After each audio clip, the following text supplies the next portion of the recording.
Bien, para terminar vamos a hablar de las glándulas suprarrenales, ya agotados, pero tenemos todo un cuatrimestre por delante, así que necesitamos mucho cortisol para el manejo del estrés. Bien, entonces, las glándulas suprarrenales son órganos endocrinos que, como sabemos, se encuentran en los polos superiores de ambos riñones, ¿sí? A nivel retroperitoneal. La glándula suprarrenal derecha tiene forma más triangular, mientras que la glándula suprarrenal izquierda su forma es más semilunar. Se encuentran entre el tejido adiposo perirrenal, ¿sí? Muchas veces es difícil distinguirlas y es más lo que uno puede tocar, digamos, que la observación. Si están mezcladas entre el tejido adiposo renal. Estas glándulas están revestidas por una cápsula de tejido conectivo que envía tabiques hacia el interior. Y cuando cortamos, al hacer un corte sagital, ¿sí?, de la glándula, podemos observar en ella la presencia de una corteza de coloración francamente amarillenta y una médula más oscura, de coloración más parduzca. Esta diferencia de color está dada no solo por la diferente composición histológica del tejido, sino porque estos dos sectores tienen funciones distintas y origen embriológico distinto. La corteza se origina a partir del mesodermo intermedio, al igual que los riñones, mientras que la médula se origina a partir de células de la cresta neural que migran y forman la médula adrenal. Es como un ganglio simpático modificada, la médula, ¿sí? Entonces vamos a ver, que la corteza, es posible en la corteza observar tres zonas con características histológicas distintas. Estas características histológicas distintas de estas tres zonas se acompañan de secreciones distintas, ¿sí? Tenemos desde superficial a profundo la glomerular, la fascicular y la reticular. Vamos a ver que la glomerular ocupa aproximadamente el 15% de la corteza y se encarga de producir lo que denominamos mineralocorticoides. La fascicular ocupa el 80% de la corteza y produce glucocorticoides, mientras que la reticular ocupa un 5, un 7% de la corteza y produce andrógenos, ¿sí? Estos andrógenos son poco importantes, digamos, o poco abundantes. Entonces, un esquema donde es posible observar la cápsula y las distintas componentes de la corteza hasta llegar a la médula con la secreción correspondiente a cada zona. Entonces tenemos que la glomerular, que está en contacto con la cápsula, es la que secreta mineralocorticoides. Este sector de la glándula suprarrenal no responde al estímulo hipofisiario. La secreción de este sector es estimulada por una baja presión arterial. Ya vamos a ver cómo esto sucede. Y en respuesta a esta disminución de la tensión arterial, lo que secreta es aldosterona o desoxicorticosterona. Esta hormona lo que va a hacer es aumentar la reabsorción de sodio a nivel de los túbulos distales del riñón, a nivel de la piel, en las glándulas salivales y en el tubo gástrico. Obviamente, donde más sodio vamos a retener es a nivel renal. Y a su vez aumenta la excreción de potasio a nivel renal. Es decir, que los mineralocorticoides secretados por la zona glomerular, lo que se encargan, o la función, es mantener la homeostasis del sodio y el potasio. El cortisol y la corticosterona ya vimos que intervenían en el metabolismo de la glucosa. Esta zona fascicular depende de la secreción de la hormona adenocorticótropa hipofisiaria, que estuvimos hablando en el segundo video. Mientras que la zona reticular lo que produce, dijimos, eran andrógenos, andrógenos como la dehidroepiandrosterona y la androstenediona. En condiciones normales, estos andrógenos se encuentran en poca cantidad, ¿sí? La médula suprarrenal, que como vimos, como dijimos, tiene un origen embriológico que se da a partir de las células derivadas de las crestas neurales, es un ganglio simpático modificado y ya vamos a ver que produce catecolaminas, adrenalina y noradrenalina. Bueno, entonces vamos a ver las características histológicas de cada una de estas etapas, de estas partes. Tenemos la cápsula, donde es posible observar el tejido conectivo en vía tabiques. Vamos a ver una primera parte que corresponde a la zona glomerular. Acá está el esquema, que está dispuesta como en tubos o cordones con forma de asa. Estas células se disponen luego formando túbulos que bajan como si fueran columnas, ¿sí? Entre las mismas, en el esquema se están representados los capilares que encontramos entre los grupos de células. Y por último, en la zona reticulada, que vemos que estos cordones se disponen en forma de red, sí, en forma de red, también separadas por los capilares. Bueno, entonces algo que quería destacar es que todas las hormonas secretadas por la corteza suprarrenal, es decir, los mineralocorticoides, los glucocorticoides y los esteroides, van a provenir del colesterol plasmático, ¿sí? Es decir, que todas estas hormonas se sintetizan a partir del colesterol, por la acción de distintas vías hormonales, de distintas vías enzimáticas. Entonces, la zona glomerular es la zona que está más próxima o en contacto con la cápsula, es decir, que es la zona más superficial de la corteza adrenal. En esta zona vamos a encontrar que las células están dispuestas en glomérulos o en túbulos irregulares, según la clasificación que vimos en la primera parte. Estos están compuestas por células cilíndricas o piramidales, con un citoplasma bastante claro, un núcleo central redondeado, hipercromático. Y entre estos acúmulos celulares vamos a encontrar numerosos sinusoides.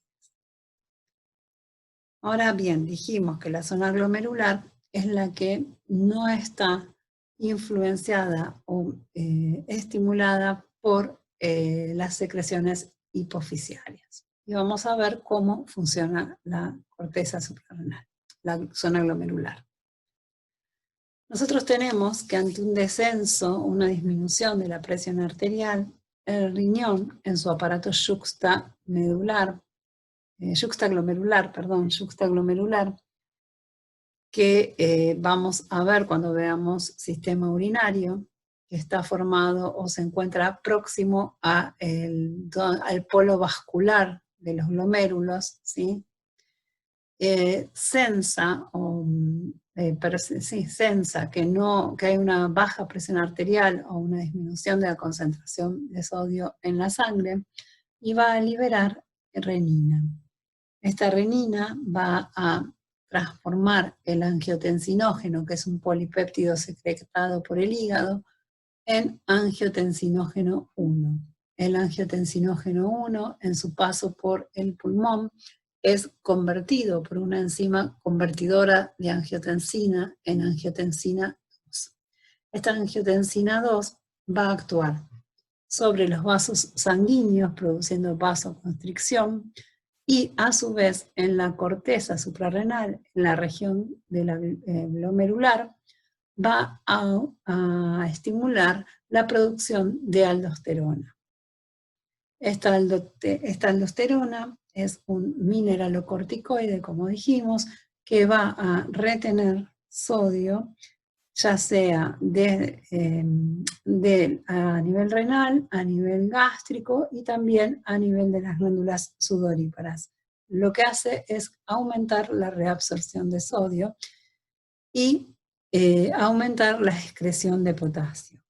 Todo esto va a llevar a un aumento de la presión arterial. Esto es lo que se conoce como sistema renina-angiotensina-aldosterona. Bien, la zona fasciculada, que es la siguiente a la zona glomerular, es la que ocupaba el 80% del grosor de la corteza adrenal. Está formada por células que están dispuestas en cordones, ¿sí? Cordones más ordenados, ¿bien? Cordones largos, rectos, que están separados, si se fijan acá, por luces de los capilares, que es lo que vemos en este sector, ¿sí?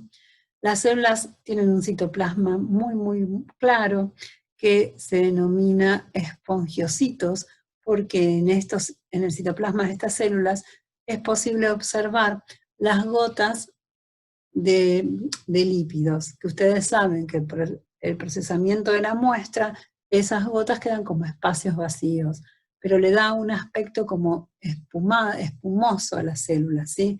Como si estuviera vacía. Y eso representa el sector donde estaban antes las gotitas de lípidos. El núcleo es también esférico, más pálido que el núcleo de la zona glomerular. Recuerden que la zona fascicular es la zona que produce glucocorticoides como el cortisol, que vimos que su secreción dependía del estímulo hipofisiario de la adenocorticotrofina. Una disminución de la glucemia iba a aumentar la producción de cortisol. La zona reticular es la zona más profunda de la corteza. Vemos que las células están dispuestas en nidos o en trabéculas irregulares, ¿sí? Que forman una red.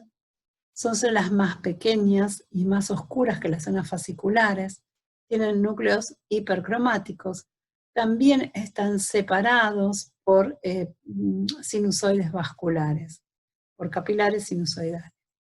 Tienen menos cantidad de citoplasma y menos inclusiones lipídicas. Esto hace que en conjunto la zona reticular se vea más oscura, ¿sí? Porque el citoplasma es más oscuro y al ser la célula más pequeña también hace que veamos más basófilos.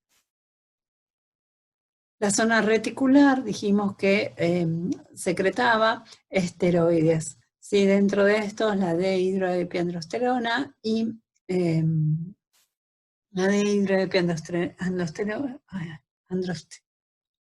dehidroepiandrosterona y androstenediona, que son esteroides que en condiciones normales no son muy importantes. Sí pueden producir patología en el caso de un adenoma o una hipersecreción.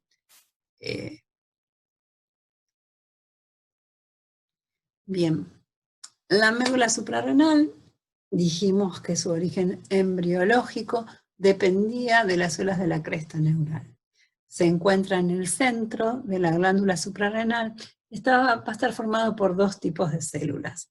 Tenemos células grandes y pálidas, que son las células cromafines, que si ustedes recuerdan se tiñen con tinciones especiales de plata, ¿sí? Tienen gránulos por la secreción de catecolaminas como la adrenalina y la noradrenalina. Están organizados en cúmulos ovoides o en cordones y tienen en su interior numerosas vesículas de secreción que corresponden a estas catecolaminas. Y también tenemos, como en esta imagen podemos observar, células ganglionares que corresponden a las células, al cuerpo de las neuronas, ¿sí? Simpáticas, que van a emitir sus axones hacia la corteza adrenal o hacia los órganos vecinos. Esta glándula va a depender de la inervación simpática, es decir, que vamos a tener neuronas que van a enviar sus axones a la glándula, y esta glándula actúa como un verdadero nervio simpático, como un verdadero ganglio simpático, ¿sí? Recibe la información del sistema nervioso simpático estimulándola y produciendo ella la secreción de adrenalina y noradrenalina, siendo mucho más importante la secreción de noradrenalina. Entonces tenemos la corteza adrenal, ¿sí? Que iría desde este sector donde está la cápsula, todo esto correspondería a la corteza y la médula. Fíjense que en la corteza es posible ver a este aumento como un cambio de coloración. La zona glomerular la vamos a ver más oscura, la zona fascicular se ve bien formando estos tubos, ¿sí? Rectos, bien claros por la presencia de abundante lípido, y la zona reticular en donde se ordenan como cordones entrecruzados. Ahora bien, algo a tener en cuenta es la irrigación o el tipo de irrigación que tiene la corteza la glándula suprarrenal. Vamos a ver, esta es una imagen de barrido, acá está en un esquema, que tenemos que recibe irrigación arterial a través de 3 arterias suprarrenales, superior, media e inferior. Las mismas van a formar 2 sistemas importantes. La arteria subcapsular, ¿sí? Que va por debajo del tejido conectivo de la cápsula, va a emitir 2 tipos de ramas. Ramas cortas, ¿sí? Que van a dar la arteria cortical, ¿está bien? Que va a dar vasos capilares a nivel de la zona glomerular. Estos sinusoides luego van a hacer otro segundo plexo capilar a nivel de la zona reticular. Mientras que hay ramas que se denominan largas o arterias medulares que van a surgir de la arteria subcapsular y van a ir directamente sin dar ramificaciones, sin dar capilares, a irrigar la zona de la médula suprarrenal.